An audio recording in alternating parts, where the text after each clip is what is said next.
Oke, perkenalkan nama saya Michelle, di sini sebagai Conservation Coordinator di Friends of the National Park Foundation. Kebetulan saat ini lagi di site yang Besi Kalung Wildlife Sanctuary. Untuk sejarahnya sendiri, FNPF itu sudah berdiri dari tahun 1997. Itu berawalnya di Kalimantan, yang pertama itu di Tanjung Puting. Site kita di sana itu fokus untuk penanaman, fokus ke penanaman, ke habitat. Nah itu awal mulanya dimulai sama sekelompok dokter hewan gitu ya.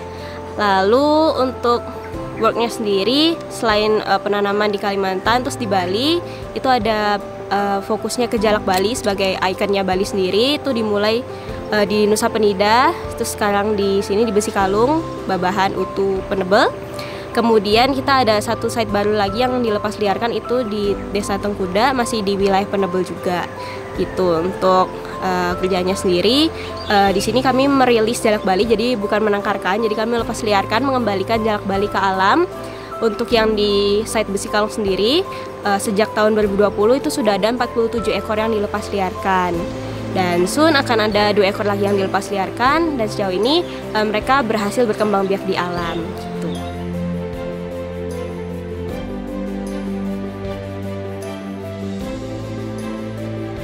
Oke, untuk ancaman dan tantangan sendiri untuk jalak Bali di alam, ya ada lah ya faktor-faktor alami kayak sarang juga, karena kan mereka tipe yang bersarang di lubang. Jadi lubang alami biasa di pohon kelapa, pohon pinang ataupun pohon-pohon lainnya yang mana jalak Bali nggak bisa buat lubang, pasti dibuat sama burung lainnya kayak pelatuk. Jadi keberadaan pelatuk itu juga menentukan ketersediaan sarang untuk jalak Bali. Jalak Bali itu habitatnya memang di Bali, endemik Bali. Jadi bisa di mana aja selama kesesuaian habitatnya sesuai, pakannya juga sesuai.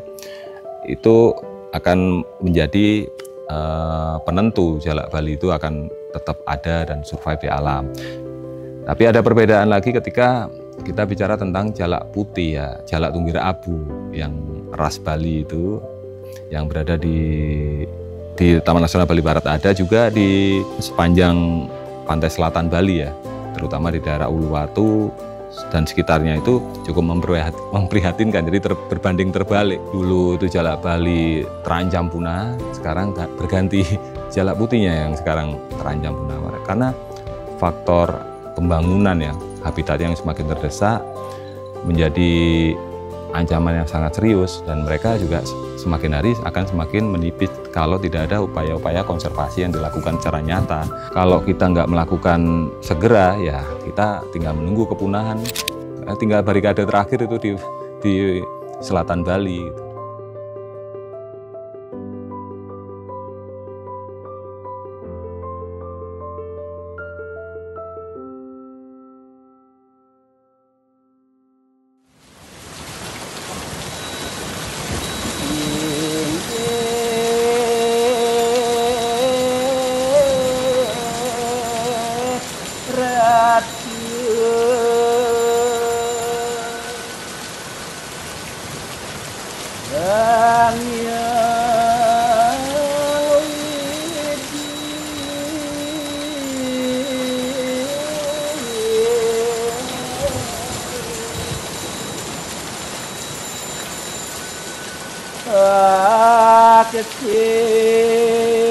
Seperti yang cerita tadi, ya kita awalnya dulu kan burung hantu ini begitu disebar dia harus dilindungi karena itu urusannya membantu petani kan begitu. Nah karena kita di sini secara ajaran memang kita tidak boleh membunuh, itu artinya membunuh tikus apa gitu. Jadi pakailah predator alami itu gitu. Jadi memang karena kita waktu itu kita sempat malah ditawarkan program untuk kayak berburu massal itu. Malah kita tidak berani di sini mengambil program itu dari provinsi. Karena udah melanggar ya. Iya, karena bagi kita udah melanggar, jadi menghilangkan hak hidup ini beberapa itu ya makhluk hidup. Jadinya kita tidak ambil, ketemu cara itu, mulailah kita pakai burung ini. Jadi akhirnya dari sana berkembang terus ke seperti halnya pelajaran-pelajaran tentang alam yang kita dapatkan. Artinya sampai kadang-kadang kita kenapa kita pakai lambang negara burung kayak begitu, ternyata ya memang hubungannya ya indikator air, indikator pohon, oksigen kan begitu. Nah banyak dari sana. Dan ternyata hati-hati kalau ndak ada suara burung, ya ndak ada suara air gitu. Jadi hati-hati aja. Itu berarti sudah. Nah makanya kita bikin. Iya, artinya waktu itu kita bikin ya standar hidup dan hidup standar gitu. Jadi standar hidup itu apa ya, suara burung itu. Jadi kita hidup standar ya jangan itu gitu loh, patokan gitu. Jadi ada standar yang kita bikin waktu itu, programnya namanya Ngaste Soko Guru namanya itu. Jadi bagaimana sih kita mengukur sebuah tiang itu, sake itu, tiang untuk keberlanjutan hidup gitu. Jadi akhirnya mengukur sebuah standar gitu, standar hidup itu apa, sehingga kita bisa melakukan hidup yang standar gitu, tidak berlebih dan mengeksploitasi gitu, merusak alam.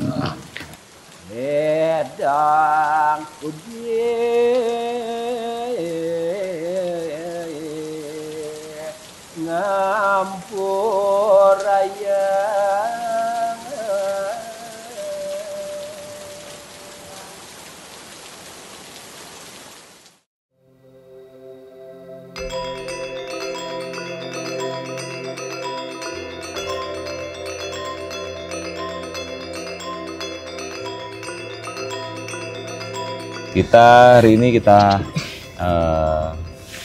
melakukan aktivitas pengamatan dan memotret untuk burung-burung yang ada di Lagun Nusa Dua ini. Jadi, ini adalah spot andalan kita. Jadi kita biasa bilang adalah spot manula. Jadi kita tinggal duduk, ambil momen, memotret, lalu mengabadikan apa yang kita mau. Seperti contoh kita ambil angle yang pas, cahaya yang pas, lalu frame-frame yang menurut kita menarik, ya sudah. Jadi cukup mudah di sini ya. Memang Lagun ini tempat favorit untuk para fotografer ataupun pengamat burung, karena di sini pun terdiri dari berbagai macam jenis, yang penetap maupun yang migran. Layaknya kita motret di kebun binatang, padahal ini liar.